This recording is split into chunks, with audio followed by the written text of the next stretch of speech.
اب بھائی جو ہے وہ اپنی جگہ مجبور ہے، وہ کہتا ہے میں ملازمت پر توجہ دوں یا میں اپنی والدہ کی خدمت کروں، اور دوسری یہ کہ ان کے حالات بھی کوئی اتنے اچھے نہیں ہیں کہ وہ کیئر ٹیکر مستقل کوئی رکھ سکے، تو وہ اب اس مشکل کا شکار ہے کہ مجھے کیا کرنا چاہیے، کہ میں اپنی بیوی پر زور زبردستی بھی نہیں کر سکتا، اور دوسری طرف یہ کہ میں افورڈ بھی نہیں کر سکتا، یا میں خود ہر وقت خدمت کے لیے موجود نہیں رہ سکتا۔ یہ جو ایسی کوئی کم ہی خواتین ہوتی ہیں جو اتنی ضدی ہوں یا اتنی یعنی آپ اسے کہہ لیں کہ سیلف سینٹرڈ ہوں، ورنہ ایسا ہوتا نہیں ہے، کیونکہ جو خواتین ہیں ان کے ساتھ یعنی بیویوں کے ساتھ بھی خامندوں کا جو رویہ ہوتا ہے، اور پھر اس کے بہن بھائیوں کے ساتھ، والدین کے ساتھ جو خامند کا رویہ ہوتا ہے وہ بہت ہی کوآپریٹیو ہوتا ہے۔ تو یہ تالی ہمیشہ دونوں ہاتھوں سے بجتی ہے نا، یعنی کوآپریشن ہوتی ہے دونوں کی، آپس میں انڈرسٹینڈنگ ہوتی ہے، معاملہ فہمی ہوتی ہے۔ ایسا کیسے ہو سکتا ہے کہ اگر بیوی کہے کہ بھئی میں آپ کی ماں کو ٹائم نہیں دے سکتی، خدمت نہیں کر سکتی، تو خامند بھی بہت سے حوالوں سے بیوی کے خاندان یا اپنے سسرال کے لیے کوئی نہ کوئی خدمات سر انجام دے رہا ہوتا ہے، کوئی نہ کوئی ہیلپ کر رہا ہوتا ہے، تعاون کر رہا ہوتا ہے۔ تو اس طریقے سے کبھی گھر چلتے نہیں ہیں۔ بیوی اس معاملے کو، اس کی نزاکت کو سمجھے، دیکھے، میاں بیوی بیٹھ کر اس پر گفتگو کریں۔ مثال کے طور پر ایک وقت ہوتا ہے کہ وہ والدہ کو بیوی سنبھال لے، کچھ وقت دے دے، جب خامند آ جائے وہ اس کو وقت دے دے، تو یہ آپس میں انڈرسٹینڈنگ کے ساتھ معاملات کو اگر چلایا جائے تو بہترین طریقے سے یہ معاملہ حل ہو سکتا ہے۔ اگر بیوی کا یہ رویہ ہے تو یہ بہت ہی نامناسب ہے۔ اس کی وجہ یہ ہے کہ اس کے نتائج مستقبل میں اچھے نہیں نکلتے۔ آخر یہ میاں بیوی کا آپس کا جو رشتہ ہے اس کو مضبوط ہونا چاہیے، مزید بہتر ہونا چاہیے، مزید ایک دوسرے سے محبت بڑھنی چاہیے۔ یہ کوئی سودے بازی، کوئی کاروبار تو ہے نہیں کہ بھئی میری یہ دکان ہے تو میں نے اتنے بجے تک مجھے ایک ملازم کی ضرورت ہے اور اس نے اتنی ڈیوٹی دینی، اس کے بعد اس کی چھٹی ہو جائے گی، وہ کہے میں کون، آپ کون تو میں کون، لہٰذا میری کوئی ذمہ داری نہیں ہے۔ لیکن جہاں بیوی کا معاملہ ہے، خامند کا معاملہ ہے، تو وہاں پر انسانیت بھی ہوتی ہے، کچھ ہڈن آپس میں کچھ چیزیں، معاہدہ بھی ہوتا ہے، بہت کچھ ہوتا ہے۔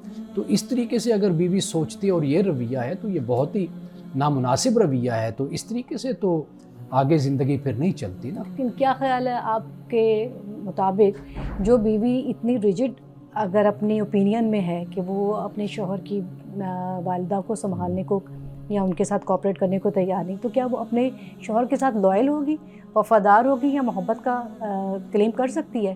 کیونکہ اگر محبت ہے میاں بیوی کے درمیان تو یہ محبت کے بڑے تقاضے ہوتے ہیں کہ شرم و شرمی سے انسان کہہ دیتا ہے کہ میرے شوہر جس کے ساتھ وہ کہہ رہی ہے کہ آپ میرے رفیق ہیں یا میں آپ سے محبت کرتی ہوں، تو اس محبت کی وجہ سے وہ مجبور ہونی چاہیے کہ وہ تعاون کرے جس سے اس کے شوہر کا دل خوش ہو۔ اصل جو دوستی اور محبت ہے نا، وہ یہ ہوتی ہے کہ انسان ایک دوسرے کی مجبوریوں کو سمجھے، مجبوریوں کو سمجھے۔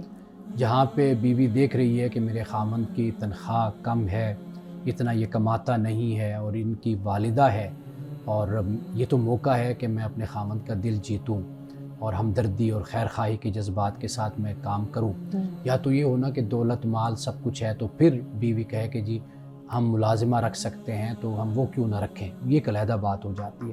جہاں پر ایسے حالات ہوں تو اس میں پھر میرا خیال ہے کہ بیوی کو بھی خیال کرنا چاہیے۔ اگر بیوی کے ماں باپ کا کوئی ایسا معاملہ ہو جائے تو وہاں پر خامند کو بھی تعاون کرنا چاہیے۔ مان صاحب آج کے حدیث مبارک کا بیان کیجیے گا۔ بسم اللہ الرحمن الرحیم۔ آج کی حدیث صحیح مسلم کی حدیث ہے۔ رسول اللہ صلی اللہ علیہ وسلم نے فرمایا کہ وہ شخص جس نے خدا کی راہ میں جان دی ہے اس کا ہر گناہ معاف ہو جائے گا سوائے قرض کے۔ ناظرین اکرام، آپ یہ دیکھیے کہ قرض یہ کتنی بڑی ذمہ داری ہے ایک انسان کی، ایک مسلمان کی۔ شہید کی جو اللہ کی راہ میں جان دے رہا ہے، اللہ کی راہ میں لڑتا ہے، آخری قطرہ بھی اپنے خون کا بہا دیتا ہے، اس کے بارے میں رسول اللہ فرما رہے ہیں کہ قیامت کے دن اس کا ہر گناہ اللہ معاف کر دے گا، لیکن قرض کبھی نہیں معاف ہوگا۔ قرض اسی وقت معاف ہوگا کہ جو قرض خواہ ہے، جس سے اس نے قرض لیا، جب تک وہ اس کو معافی نہیں دے گا۔ ناظرین اکرام، اس دعا کے ساتھ اپنے پروگرام کا اختتام کریں گے۔ اللہ رب العزت حسن کلام اور تاثیر کلام عطا فرمائے، ہماری زبان کی گروں کو کھول دے اور سننے والوں تک خیر کا پیغام پہنچے۔ اجازت دیجیے، خدا حافظ۔